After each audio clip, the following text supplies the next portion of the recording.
diragukan lagi. Jika pantai dan laut memiliki keindahan yang mempesona, namun di balik keindahan pantai dan laut tersebut juga menyimpan banyak cerita, mitos, dan legenda. Beberapa orang meyakini adanya beragam sosok makhluk yang menguasai lautan. Mereka dipercaya berkuasa untuk mengendalikan semua hal yang terjadi di lautan. Tapi tak banyak yang tahu kalau penguasa lautan ini ada hampir di setiap negara dengan kisah, legenda, dan kepercayaan yang berbeda. Berikut, On The Spot merangkumnya dalam 7 legenda penguasa laut.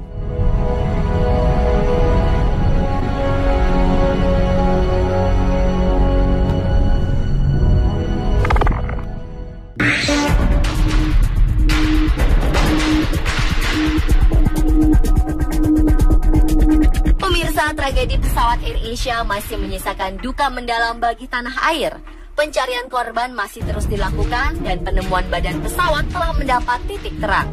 Belakangan ini sejumlah tokoh adat dan paranormal setempat diundang untuk membantu proses pencarian pesawat naas tersebut. Kemudian muncul cerita rakyat setempat tentang ratu penguasa laut tempat jatuhnya AirAsia QZ8501 di Selat Karimata. Menurut salah satu tokoh adat Kalimantan, Gusti Kadran, konon Selat Karimata terkenal angker yang dipimpin oleh ratu penguasa laut itu bernama Ratu Junjung Buih. Junjung Buih disebut sebagai istri Pangeran Suryanarta yang memberikan keturunan-keturunan yang berkuasa di Kalimantan.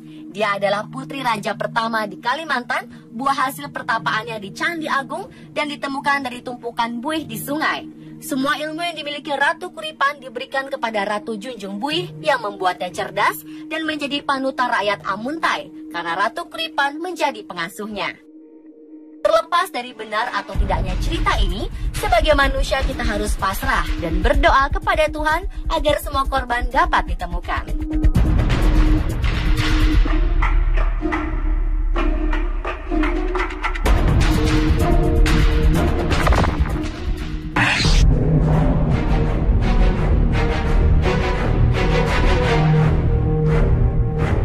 Dalam mitologi Yunani, Poseidon dikenal sebagai dewa penguasa laut, sungai, dan danau.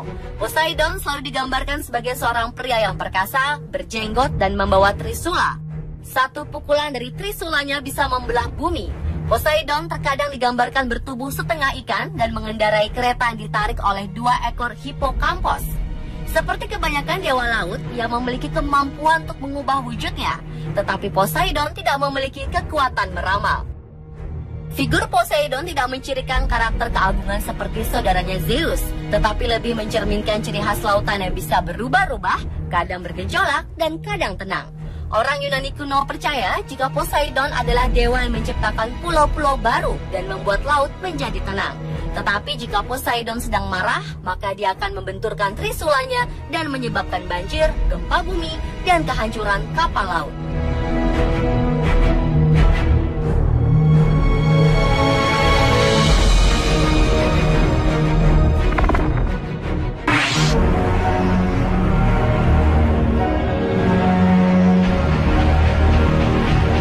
Jika di Yunani terdapat Poseidon sebagai legenda dewa penguasa lautan, di lautan wilayah Islandia dan Norwegia terdapat legenda penguasa laut yang dihuni oleh monster laut bernama Kraken. Kisah monster Kraken begitu melegenda di kalangan pelaut Norwegia selama ribuan tahun. Istilah Kraken pertama kali diperoleh dalam sebuah jurnal Systema Naturae karya Carolus Linnaeus pada tahun 1735. Jurnal itu berisikan nama monster-monster Norwegia yang hidup di abad ke-12. Dalam jurnal tersebut, Kraken dikisahkan sebagai makhluk sangat besar yang hidup di sekitar perairan sebelah utara Norwegia. Sementara itu, Erik Ludvigsen Pontoppidan, uskup Bergen yang juga seorang naturalis, pernah menulis di dalam bukunya Natural History of Norway yang terbit tahun 1752. Menurut Pontoppidan, Kraken memiliki ukuran sebesar sebuah pulau yang terapung dan memiliki tentakel seperti bintang laut. Ia juga menyebutkan kalau makhluk ini bisa menggulung kapal yang lewat dengan tentakelnya dan menariknya ke dasar lautan.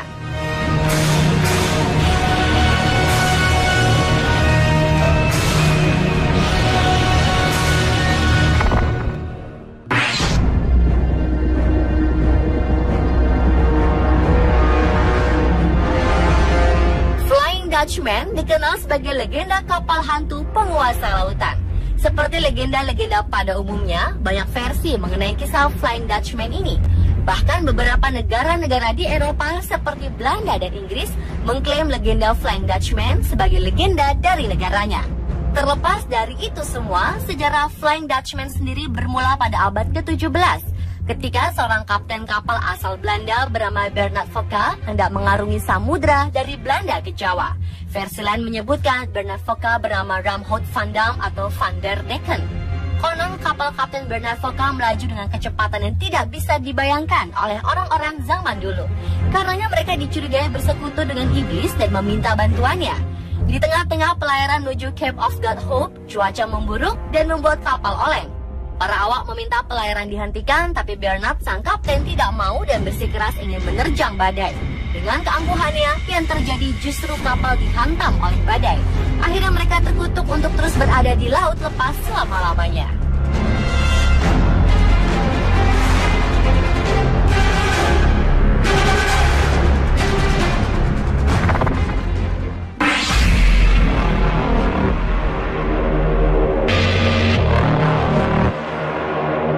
Orang-orang Tiongkok juga percaya dengan adanya dewi penguasa laut yang bernama Tian Sang Sengmu atau dikenal pula dengan sebutan Ma Zu atau Mak Choi. Karena hidupnya sederhana dan gemar berbuat kebaikan, masyarakat memanggilnya Lin Sang Ren atau Lin orang yang baik. Ma Zu sendiri sebenarnya adalah seorang gadis bernama Lin Mo yang dilahirkan di keluarga pejabat. Sejak kecil ia dikenal pintar dan mempunyai daya ingat yang baik. Ia juga mampu menyembuhkan orang sakit dan mengajar orang bagaimana untuk mencegah penyakit. Setelah berumur 28 tahun, ia memutuskan untuk naik ke puncak gunung dan menjadi seorang dewi laut. Ia dikenal sebagai dewi laut yang suka menolong para pelaut dan menjadi pelindung etnis Cina dari wilayah selatan. Semenjak zaman dinasti Song sampai dinasti Qing, tidak kurang dari 28 gelar kehormatan yang dianugerahkan oleh kerajaan kepada beliau. Ma Zu juga menjadi sebuah identitas bagi orang-orang Tionghoa. Ini terlihat dari banyaknya kuil Ma Zu yang tersebar di seluruh dunia yang jumlahnya mencapai lebih dari 5.000 kuil.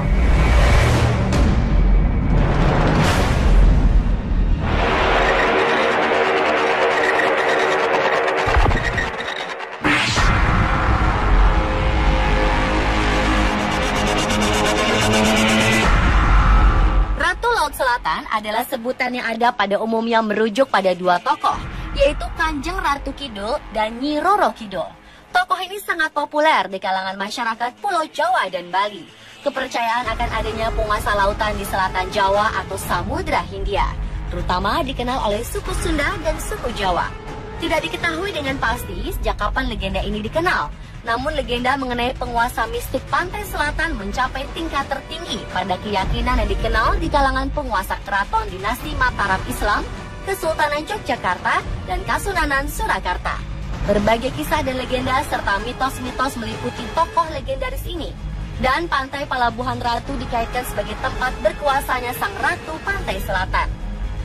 Di sekitar lokasi tersebut, tepatnya di Karanghawu, terdapat tempat petilasan ratu pantai selatan yang dapat dikunjungi untuk melakukan ritual tertentu ataupun hanya sekedar melihat-lihat.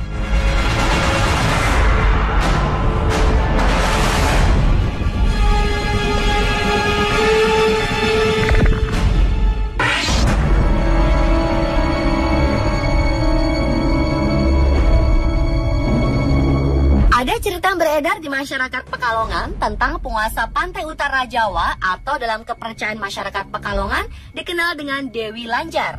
Dewi Lanjar atau Ratu Laut Utara adalah sosok legenda penguasa laut utara Pulau Jawa, khususnya di utara Pekalongan, Jawa Tengah. Masyarakat Pekalongan pada khususnya masih memiliki kepercayaan kental terhadap sosok Dewi Lanjar. Konon keraton Dewi Lanjar terletak di pantai Pekalongan sebelah Sungai Selamaran. Dikisahkan pada zaman dahulu di Pekalongan, hiduplah seorang putri cantik bernama Dewi Rara Kuning yang telah menjadi janda di usia yang sangat muda karena suaminya meninggal beberapa waktu setelah pernikahan mereka. Itulah sebabnya Dewi Rara Kuning kemudian terkenal dengan sebutan Dewi Lanjar.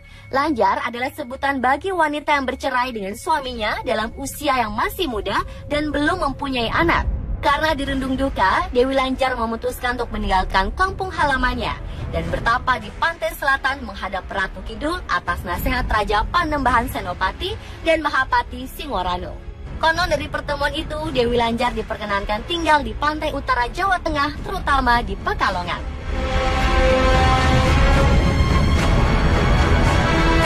Pemirsa, itulah 7 legenda penguasa laut versi on the spot.